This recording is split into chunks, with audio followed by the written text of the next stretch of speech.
जय माता दी दोस्तों। वर्ल्ड बेस्ट मैजिक में आपका हार्दिक स्वागत है। कैसे हैं आप सब? ये बताने के लिए कमेंट बॉक्स में जय माता दी जरूर लिखें। दोस्तों, इसी महीने की 19 तारीख को साल का दूसरा और आखिरी चंद्र ग्रहण लगने जा रहा है।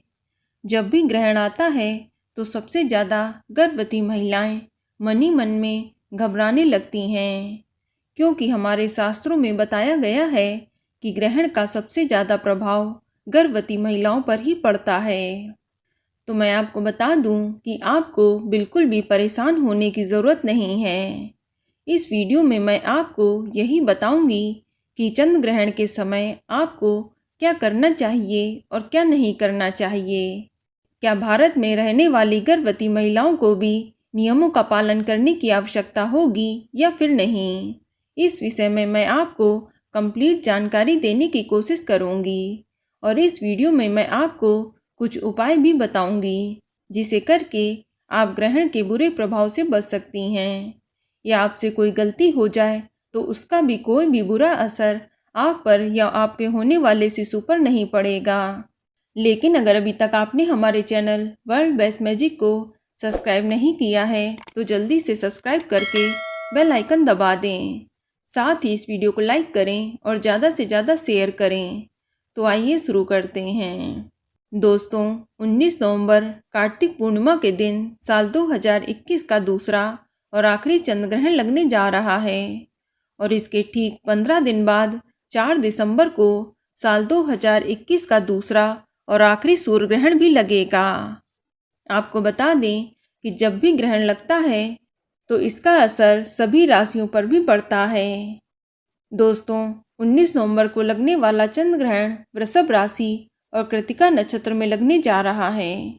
इसलिए इस चंद्र ग्रहण का सबसे ज़्यादा प्रभाव वृषभ राशि और कृत्तिका नक्षत्र पे होगा। उन्हें ग्रहण के समय विशेष सावधानी रखने की आवश्यकता होगी।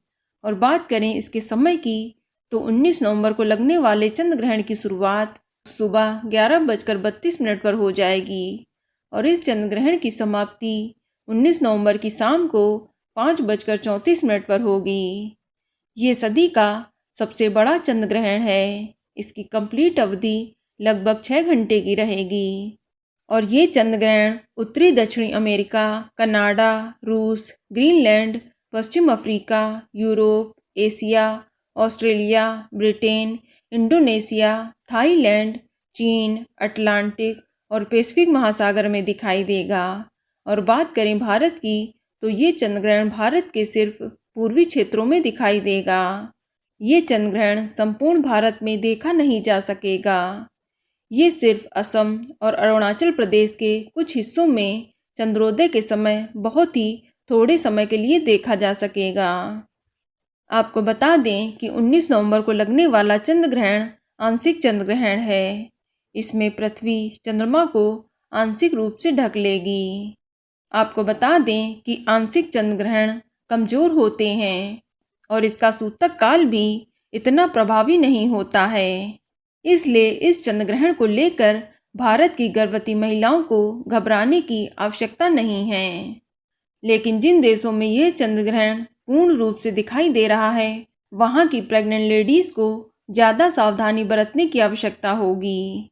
दोस्तों, चंद्र ग्रहण का सूतक काल 9 घंटे पहले ही शुरू हो जाता है। इसलिए जहाँ पर ये चंद्र ग्रहण पूर्ण रूप से दिखाई देगा वहाँ पर इस चंद्र ग्रहण का सूतक लगेगा, लेकिन संपूर्ण भारत में इसका सूतक काल मान्य नहीं होगा। और बात करें सूतक काल के समय की तो ये 19 नवंबर 2021 की सुबह 2:32 पर शुरू होगा और सूतक काल की समाप्ति ग्रहण के साथ ही हो जाएगी। आपको बता दें कि सूतक काल अशुभ समय होता है। इस समय कई कार्यों को करना वर्जित बताया गया है। इसलिए जिन देशों में ये चंद्र ग्रहण दिखाई देगा वहाँ की प्रेग्नेंट लेडीज को सूतक काल के नियम मानने होंगे और ग्रहण के समय भी गर्भवती महिलाओं को बहुत सी सावधानियां बरतने की सलाह दी जाती है ताकि आपके होने वाले शिशु को कोई भी नुकसान न पहुंचे। दोस्तों, ये चंद्र ग्रहण बहुत ही संवेदनशील है। इससे प्रकृति ही नहीं मानव जीवन भी प्रभावित होगा। इसका असर सभी राशियों पर देखने को मिलेगा। ये सदी का सबसे बड़ा ग्रहण है, इसलिए सेफ्टी पॉइंट ऑफ व्यू से भारत में रहने वाली गर्भवती महिलाओं को चंद्र ग्रहण के समय कुछ बातों का ध्यान रखना चाहिए, ताकि आपको कोई भी प्रॉब्लम फेस ना करनी पड़े। इसलिए आप ग्रहण के समय थोड़ी सावधानी बरतेंगी तो बेहतर होगा। तो सबसे पहले मैं आपको बता दूं कि जो गर्भवती हैं उन्हें इस समय क्या करना चाहिए और कौन सी गलतियां उन्हें इस समय भूल कर भी नहीं करनी चाहिए। आपको बता दें कि शास्त्रों के अनुसार गर्भवती महिलाओं को ग्रहण के समय किसी भी तरह की नुकीली चीज़ें जैसे चाकू, कैंची, सुई, ब्लेड आदि का इस्तेमाल नहीं करना है। इसलिए गर्भवती महिला को चाहिए कि आप ग्रहण शुरू होने से पहले ही अपने घर के सारे काम निपटा लें, खासकर खाना बनाना, क्योंकि खाना बनाने में आप चाकू और कैंची का इस्तेमाल करती हैं। साथ ही आपको गैस भी जलानी पड़ती है। इसलिए आप ग्रहण शुरू होने से पहले ही खाना बनाकर रख लें तो अच्छा रहेगा। और इसी के साथ ग्रहण के दौरान खाना पीना भी वर्जित होता है। इसलिए आप ग्रहण शुरू होने से पहले ही खा पी लें, या आप ग्रहण शुरू होने से पहले अपने खाने में और पीने वाले पानी में तुलसी का पत्ता डाल लें, ताकि आप ग्रहण के समय खा पी सकें। और ध्यान रखें कि गर्भवती महिलाओं को ग्रहण के समय दवा लेने में कोई भी मनाही नहीं होती है। और साथ ही गर्भवती महिलाओं को इस बात का भी ध्यान रखना है कि उन्हें ग्रहण के समय घर के बाहर नहीं निकलना चाहिए। ऐसा माना जाता है कि गर्भवती महिला के ऊपर यदि ग्रहण की छाया पड़ती है तो इसका सीधा असर गर्भ में पल रहे शिशु पर पड़ता है। इसलिए ग्रहण के समय आपको किसी ऐसे रूम में रहना चाहिए जहां पर ग्रहण की किरणें ना आती हों, यानी ग्रहण की निगेटिविटी अंदर ना आ जा सके। इसीलिए आप अपने रूम के खिड़की दरवाजों पर मोटे पर्दे डाल लें या उन्हें बंद कर दें। लेकिन इसमें भी कई लोगों का प्रश्न होता है कि यदि कोई इमरजेंसी आ जाए फिर आप क्या करें? क्या वह बाहर जा सकती हैं? या कुछ लेडीज़ जो गांव से बिलोंग करती हैं उनके बाथरूम बाहर या छत पर बने होते हैं, तो भी उन्हें इस समय बाहर जाना पड़ता है। तो इस स्थिति में वे क्या करें? तो आपको बता दें कि यदि कोई इमरजेंसी हो या आपका बाथरूम बाहर बना हो तो ऐसे में आप घर के बाहर जा सकती हैं। इसके लिए बस आप ध्यान रखें कि जब भी आप बाहर निकलें तो अपने को पूरी तरह से ढक कर निकलें। लेकिन अगर कोई इमरजेंसी ना हो तो आप ग्रहण के समय बाहर ना जाएं, यही कोशिश करें। इसके अलावा ग्रहण समाप्त होने के बाद स्नान करना भी बेहद ज़रूरी होता है। इससे ग्रहण का बुरा असर समाप्त हो जाता है। इसलिए आप ग्रहण समाप्त होने के बाद स्नान करें और हो सके तो अपने नहाने वाले पानी में थोड़ा सा गंगा जल और तुलसी का पत्ता भी अवश्य डाल लें। इससे नकारात्मक असर दूर हो जाता है। और यदि आप किसी कारणवश स्नान ना कर सकें या आप बीमार हों तो ऐसी अवस्था में आप अपने ऊपर गंगा जल छिड़क कर साफ कपड़े पहन लें। दोस्तों, ग्रहण के समय गर्भवती महिलाओं को सिलाई, बुनाई और कढ़ाई आदि भी नहीं करनी चाहिए। और गर्भवती महिलाओं को ग्रहण के समय क्रोध एवं तनाव भी नहीं करना चाहिए, बल्कि आपको इस समय खुश रहना चाहिए। और ग्रहण के समय किसी भी तरह की एक्सरसाइज या योगा आदि भी नहीं करना है। ग्रहण के समय फूल, लकड़ी, पत्ते आदि भी ना तोड़ें। और अगर आपको तुलसी तोड़नी हो तो ग्रहण शुरू होने से पहले ही तोड़कर रख लें। और एक बात का ध्यान रखें कि ग्रहण के समय तेल मालिश नहीं करनी है। और इस दौरान आपको पेन पेंसिल का इस्तेमाल भी नहीं करना है। इसके अलावा गर्भवती महिला को ग्रहण के समय सजना संवरना भी नहीं चाहिए। इस दौरान बाल खींचना, कपड़े व बर्तन धोना और मंजन करना आदि जैसे कार्यों की भी मनाही होती है। और ग्रहण के दौरान हंसी मजाक, नाच गाना या किसी भी तरह का मनोरंजन नहीं करना चाहिए। और इसके अलावा आप चंद्र ग्रहण के समय सोना भी अवॉइड करें, क्योंकि इस समय आप जागे तो अच्छा रहेगा। आप अपनी नींद ग्रहण लगने से पहले ही कंप्लीट कर लें। और ग्रहण के समय आप सोएं नहीं, इस बात का भी ध्यान रखें। इस समय आप टहल सकती हैं, लेट सकती हैं और बैठ भी सकती हैं। इसमें आपको किसी भी तरह की कोई भी दिक्कत नहीं होगी। बस ध्यान रखें कि आप अपने हाथ पैरों को मोड़कर ना लेटें, आप सीधा ही लेटें। और अगर आप अपने हाथ और पैरों को मोड़ना चाहती हैं तो इस वीडियो के आखिर में मैं आपको एक उपाय बताऊंगी, जिसे करके आप अपनी मर्जी के हिसाब से उठ बैठ और लेट भी सकती हैं और करवट भी ले सकती हैं। चलिए अब बात करते हैं कि गर्भवती महिला को अपने होने वाले बच्चे की सुरक्षा के लिए कौन कौन से उपाय कर लेने चाहिए।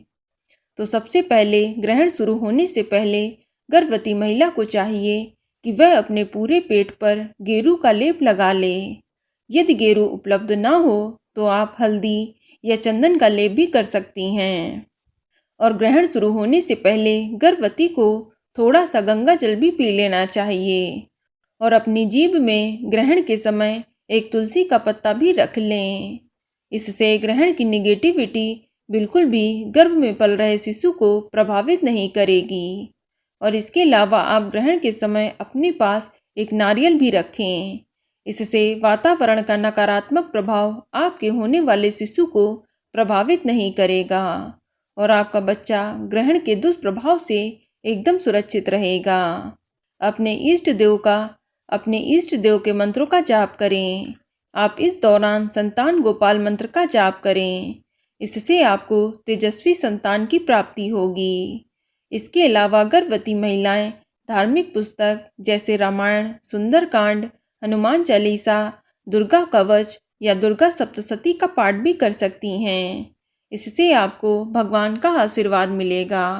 और ग्रहण समाप्त होने के बाद गर्भवती महिला को गंगा जल मिलाकर स्नान जरूर करना चाहिए और अपने घर को भी गंगा जल छिड़ककर शुद्ध अवश्य कर लें।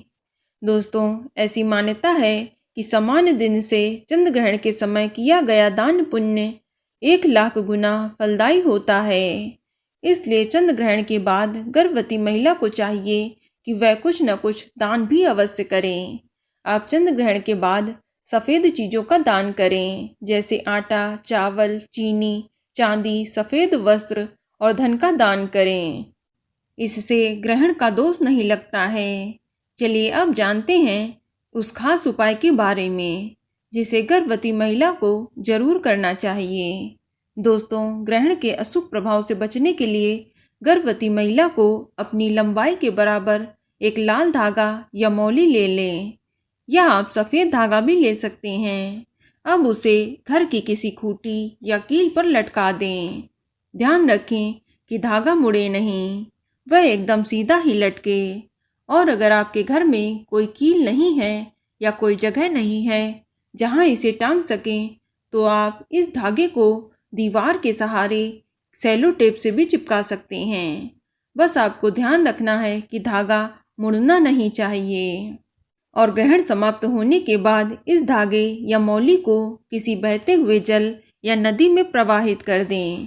इससे ग्रहण का दुष्प्रभाव गर्भवती महिला और उसके गर्भ में पल रहे शिशु पर नहीं पड़ेगा। तो दोस्तों, ये जानकारी आपको अच्छी लगी तो कमेंट में जय माता दी जरूर लिखें। और अगर आपका कोई सवाल हो तो उसे कमेंट बॉक्स में अवश्य पूछ लें।